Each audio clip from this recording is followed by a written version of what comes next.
خوش آمدید کہتے ہیں آپ کو. خاکہ آپ نے دیکھا. علماء کرام ہمارے ساتھ ہیں. جناب مولانا محمد رضا دودانی صاحب, جناب قبلہ مفتی اکمل صاحب. غرور, تکبر آج کا یہ عنوان تھا. اس کو اگر ڈیفائن کریں تو کس طرح کریں گے؟ کیا ہوتا ہے غرور؟ بسم اللہ الرحمن الرحیم. ظاہر ہے کہ ایک انسان جب دوسروں کو ڈیگریڈ کرنا شروع کر دے اور اپنے آپ کو اس منزل پر سمجھے کہ جہاں دوسرے سب کے سب کیڑے مکوڑے اس کو نظر آنا شروع ہو جائیں, تو یہ وہ اسٹیٹ ہے کہ جس کو ایروگنس اور تکبر اور غرور سے تعبیر کیا گیا ہے. انصاف کی بات یہ ہے کہ کبریائی جو ہے وہ زیبا ہی پروردگار عالم کو ہے. اسی لیے آپ دیکھیں گے نماز کے اندر بھی آغاز ہوتا ہے تکبیرۃ الاحرام سے کہ اللہ اکبر, کہ اللہ بڑائی اسی کے لیے, کبریائی اسی کے لیے. اگر ہم دیکھیں تو چند اصطلاحات ہمارے سامنے آتی ہیں. ایک ہے عزت نفس, یقیناً اس کو پسند کیا گیا ہے. پروردگار عالم کسی بھی انسان کو ذلیل نہیں دیکھنا چاہتا, بلکہ اگر آپ غور کریں تو جو دوسرے مخلوقات کے سامنے جھکنے سے منع کیا گیا ہے وہ اسی وجہ سے کہ ایک انسان اپنی عزت نفس کا سودا نہ کرے. امیر المومنین حضرت علی علیہ السلام کا بہت پیارا جملہ ہے کہ لا تکن عبد غیرک فقط جعلک اللہ حرا, اپنے جیسے بندے کا بندہ مت بن اس لیے کہ اللہ نے تجھے آزاد پیدا کیا ہے. اور پھر اس کے بعد یہی کہ بندے کا بندہ مت بن, معبود کا بندہ بن. تو اب وہ چیز اگر آپ جوڑ لینا تو مطلب یہ ہوتا ہے کہ ایک انسان اپنی عزت نفس کا سودا نہ کرے, لیکن یہ ہے کہ ساتھ ہی ساتھ ذلت کو بھی قبول نہ کرے اور ساتھ ہی ساتھ تکبر کی طرف بھی نہ جائے. یعنی ایک انسان ہے, اسے خاکسار ہونا چاہیے, منکسر المزاج ہونا چاہیے, یہ ایک طرف ہے. اسے اپنی عزت نفس کا خیال رکھنا چاہیے, یہ دوسری طرف ہے. یہ عزت نفس کو ایکسٹریم پر لے جا کر وہ تکبر کے دائرے میں نہ چلا جائے, اس کا اس کو خیال رکھنا ہے, ورنہ وہ گناہ کبیرہ ہو گیا, معاملہ خراب ہو گیا. اور اگر اس طرف سے اگر آپ دیکھیں تو اسے ڈاؤن ٹو ارتھ ہونا چاہیے, ہمبل ہونا چاہیے, منکسر المزاج ہونا چاہیے, مگر ادھر سے آگے بڑھ کر وہ تذلیل کی طرف نہ چلا جائے, اپنے نفس کی ذلت کے اوپر راضی نہ ہو جائے. تو ایک بیلنس ہے کہ جو مانگا گیا ہے. صحیح, بالکل ٹھیک. اچھا, لیکن اس طرح اگر ایک تم یہ بتائیے گا کہ اس ڈرامے میں جس طرح یہ ہوا کہ وہ شخص تھا بہت مغرور تھا اور بالآخر یہ ہوا کہ وہ اس کا ایکسیڈنٹ ہو گیا شادی سے کچھ عرصے پہلے. وہ آدمی خود پرفیکشنسٹ تھا, تو پھر اس کی ہونے والی بیوی نے بھی اس سے پھر یہی کہا کہ بھائی میں بھی ایک پرفیکشنسٹ ہوں, اب تم اس حادثے کے نتیجے میں چونکہ معذور ہو گئے ہو تو اب تم عیب دار ہو گئے ہو, اور میں نے نہیں کرنی کسی عیب دار بندے سے شادی. تو جس سے اس کو یہ لگا کہ میں چونکہ میں مغرور تھا تو یہ ہو گیا. اب یہ ہمیں کسی نے بتایا تو نہیں ہے کہ اس آدمی کی وجہ سے یہ کے ساتھ اسی وجہ سے ہوا ہے کہ وہ مغرور تھا. تو یہ بتائیں کہ یہ اخذ کر لینا ٹھیک ہے کہ بھائی یہ کیا تھا اس لیے یہ ہوا, یا اس کی وجہ کچھ اور بھی ہو سکتی ہے؟ جی ہاں, یہ بسم اللہ الرحمن الرحیم. دیکھیں نتائج اخذ کرنا دو طرح کا ہوتا ہے. ایک تو یہ کہ آپ 100% شیورٹی کے ساتھ بولیں کہ یہ اسی کا نتیجہ ہے, یہ تو غلط ہوتا ہے. یہ اللہ تعالیٰ بتا سکتا ہے یا اس کی وحی کے ذریعے اس کے رسول بتاتے ہیں. صحیح ہے. تو یہ ہم 100% شیورٹی کے ساتھ نہیں کہہ سکتے, لیکن دیگر دلائل قرآنیہ اور حدیث کے دلائل کی روشنی میں ایک ضمنی نتیجہ مرتب کر سکتے ہیں. اچھا, کہ بھئی دیکھو تم نے ایسا کیا, ہو سکتا ہے یہ اسی کا نتیجہ ہو, تو اللہ تعالیٰ کی بارگاہ میں توبہ کر لو. اچھا ٹھیک ہے. جیسے کوئی غلط کام کر رہا ہو اس کو منع کیا جائے کہ بھئی نہ کرو یار, لیکن پھر وہ نہ باز آئے اور اچانک پھنس جائے, جیسے رشوت خور پھنس جاتے ہیں بعض اوقات, ٹی وی پہ خبر آ گئی, جیل میں ڈال دیے گئے, تو پھر اس کو سمجھایا جاتا ہے منع کیا تھا نا تمہیں, دیکھا تمہیں برے کام کا کیا نتیجہ ہوا. اب یہ ضروری نہیں کہ اسی برے کام کا نتیجہ یہ ہے, ہو سکتا ہے کسی اور ذریعے سے بھی ہو سکتا تھا, لیکن یہ ضنی ہوتا ہے. اچھا, یہ تو چلیں پھر بھی کافی واضح ہے. ہاں, ایک یہ کہ تکبر کر رہا تھا, ایکسیڈنٹ ہو گیا, تو کیا اسی تکبر کی وجہ سے ایکسیڈنٹ ہوا؟ یہ تو اور ضن میں نیچے.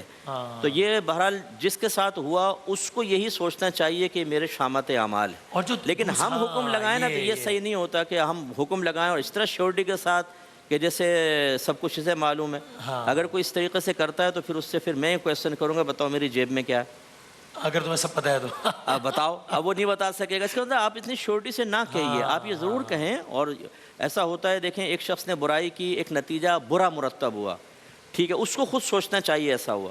ہم بعض اوقات اسی کے اسٹیج پر آ کر وہی غلط کام شروع کر دیتے ہیں, اس پہ طنز کرنا, اس کی دل آزاری کرنا, اس کو ہرٹ کرنا. ہو سکتا ہے کہ اس ایکسیڈنٹ کی وجہ سے وہ اللہ کے قریب ہو گیا ہو اور وہ سوچ رہا ہو کہ یار میں نے غلط کیا تھا, اس نے اللہ کی بارگاہ میں توبہ کر لی ہو. ہم پہنچ گئے مصلح بن کر, مصلح نہیں بلکہ طنز کرنے والے, اور ہم نے اس کو اور دل آزاری شروع کر دیتے ہیں. اور ہم نے تو پہلے ہی کہا تھا, اب آئی تمہیں سمجھ میں, اور کرو اور کرو. پھر دوسرا آ جائے گا, وہ بھی یہی بھاشن دے گا, تیسرا آئے گا وہی سبق دے گا. تو یہ بھی غلط طریقہ کار ہوتا ہے. اس کو سہارا دیں اور بڑے پولائٹلی اور حکمت کے ساتھ اسے, اگر وہ توبہ کی طرف مائل نہیں ہے تو اب احساس دلا دیں کہ بیٹا ہو سکتا ہے یہ اسی کا نتیجہ ہو, اللہ کی بارگاہ میں توبہ کرو, اللہ بڑا مہربان ہے. بالکل صحیح. اسی بات کو ذرا اور آگے بڑھائیے, چونکہ اس طرح کی بہت ساری مثالیں معاشرے میں ہم دیکھتے ہیں. تو یہ تو بالکل ٹھیک ہے کہ جس کے ساتھ برا ہوا ہے اس کو یہی سوچنا چاہیے, بہت اچھا ہے کہ کہ یار شاید میری کسی غلطی کی وجہ سے نہیں ہے.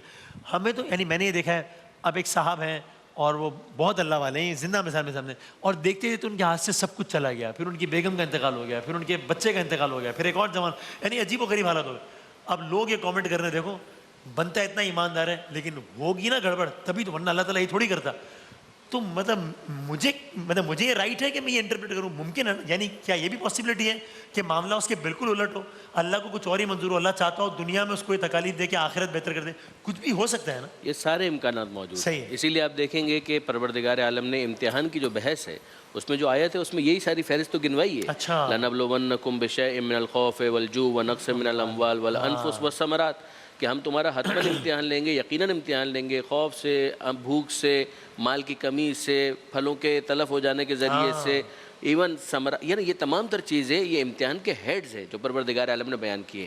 لیکن ظاہر ہے کہ جیسے مفتی صاحب نے ارشاد فرمایا کہ اگر ایک شخص ہے وہ خود اپنی حالت کو بہتر جانتا ہے, بل الانسان علی نفسہ بصیرہ ولو القی معاذیرہ, انسان اپنے وجود کے بارے میں اپنے باطن کو جانتا ہے چاہے وہ کتنے ہی عذر پیش کرے کہ بھئی میں اندر سے کیا سمجھ رہا تھا. واقعاً اگر وہ تکبر اور غرور کی اس اسٹیٹ کے اندر تھا تو یہ تو طے ہے نا کہ اس اسٹیٹ کو پروردگار نے پسند نہیں کیا. اب اس کے بعد اس کا گناہ کبیرہ میں شامل ہونا یہ بھی حتمی ہے. ہاں اب وہ اگلا مرحلہ آتا ہے جیسے کہ مفتی صاحب نے ارشاد فرمایا کہ اگر اگلا مرحلہ وہ ہے کہ اس کے ساتھ کنیکٹ کرتے ہوئے یہ سزا دی گئی ہے یا اس موقع پر درمیان کا کوئی اور فیکٹر آ گیا ہے. سوشل سائنسز جو ہے نا وسیم, یہ یاد رکھیے گا, اس کے اندر ویریبلز بہت ہوتے ہیں. صحیح ہے. ہاں, اس کے اندر ایسا نہیں ہوتا ہے کہ آپ کہتے ہیں کہ 2+2=4, نہ, اس کے اندر ویریبلز بہت ہیں. کون سا فیکٹر کہاں پر جا کر اپنا ایک اثر دکھا دے گا ہمیں نہیں معلوم.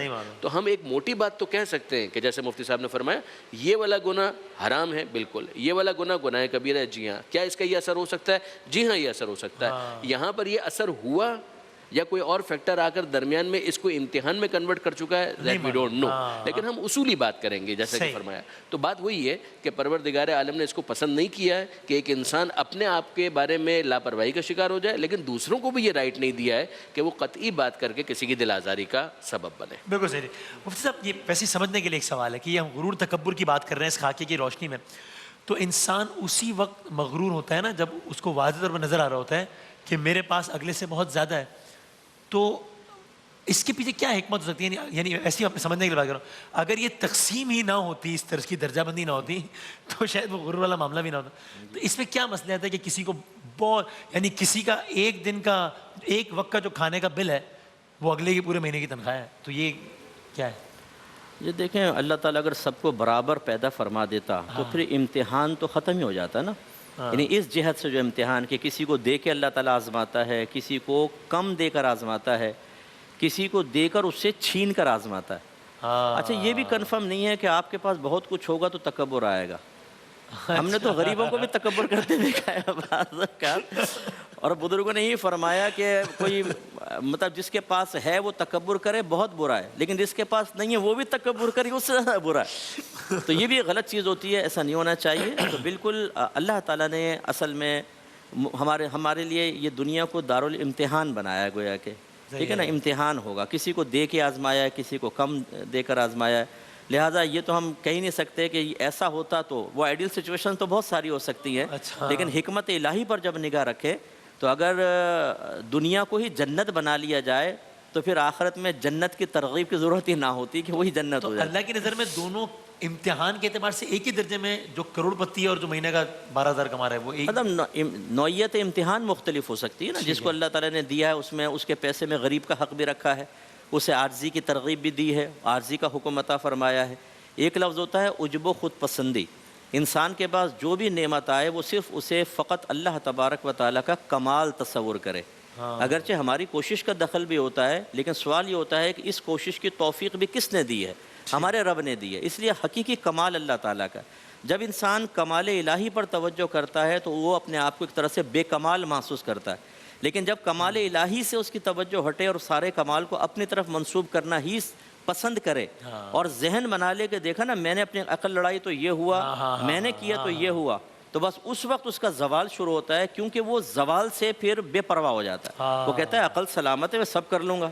لیکن وہی پھر جیسے حضرت علی رضی اللہ تعالیٰ عنہ سے کسی نے پوچھا کہ کیا ہم مکمل طور پہ خود مختار ہیں یا مجبور محض ہیں؟ فرمایا ایک پاؤں اٹھا، اس نے اٹھا لیا، فرمایا اب دوسرا بھی اٹھا، تو کہا کہ میں تو گر جاؤں گا، فرمایا بس یہی ہے، اگر تو نے مکمل خود مختار بننے کی کوشش کی تو گرے گا، اور نہ تو مجبور محض ہے، تجھے کچھ اختیار بھی دیا۔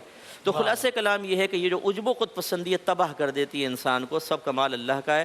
اب جیسے اس نے سوچا کہ میں سب اپنی عقل سے حاصل کر رہا ہوں، اور یہ بے وقوف اپنی عقلیں ان کے اندر ہے ہی سمجھ نہیں آ رہی نہیں، بات، لیکن اللہ تعالیٰ نے پھر ایکسیڈنٹ جب اس کا کیا اور ٹانگیں کٹ گئی ہیں، اب اس کو احساس ہوا کہ واقعی ایک اور ذات ایسی ہے۔ حضرت علی رضی اللہ تعالیٰ عنہ کا قول یہ ہے، آپ نے ارشاد فرمایا کہ میں نے اللہ تبارک و تعالیٰ کو اپنے ارادے ٹوٹنے سے پہچانا، کہ میں بالکل زبردست، اتنے کامل علم والے منصوبہ بندی کتنی کامل کریں گے، لیکن اگر اس کے خلاف چلا جائے تو وہ سمجھ گئے کہ ایک ذات ایسی ہے جو میرے ارادوں کی تکمیل کے راہ میں رکاوٹ ہے، یہی بندے میں عاجزی پیدا کرتی ہے۔ اور بالکل آخری میں ختم ہو گیا، یعنی یہ بھی ممکن ہے کہ روز محشر جس کو بہت دیا گیا ہو دنیا میں اور سب کو لگتا ہو کہ بہت لکی ہے، وہ الٹیمیٹلی ریگریٹ کر رہا ہو اس بات میں کہ کاش مجھے اتنا، کیونکہ مجھے زیادہ دیا گیا تو میں زیادہ گمراہ ہوا اور آج زیادہ بڑی پریشانی میں ہوں، مجھ سے بہتر تو وہ رہ گیا جس کے بعد تھا ہی اتنا کم، اس کو حساب کتاب بھی کم دینا پڑا، اس کا آگے کا معاملہ صاف ہو گیا۔ یہ بھی ممکن ہے۔ امکان تو اس چیز کا بھی ہے، لیکن یہ کہ بعد آپ کو ایسے بھی صاحب ثروت مل جائیں گے کہ دولت کا صحیح استعمال کرنے کے بعد یہاں پر انہوں نے اپنی دولت کو صحیح استعمال کیا، کیپٹلائز کیا، تو ظاہر ہے کہ پھر وہاں پر انہوں نے پروفٹ تو جنریٹ کرنا ہی ہے نا۔ دنیا مزرعۃ الآخرہ، دنیا آخرت کی کھیتی ہے،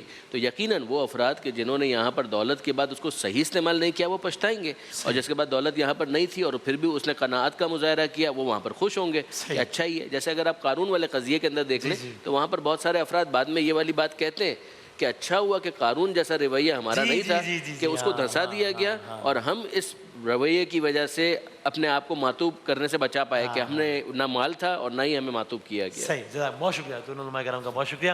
وقفے کے بعد دوبارہ حاضر ہوتے ہیں انشاءاللہ۔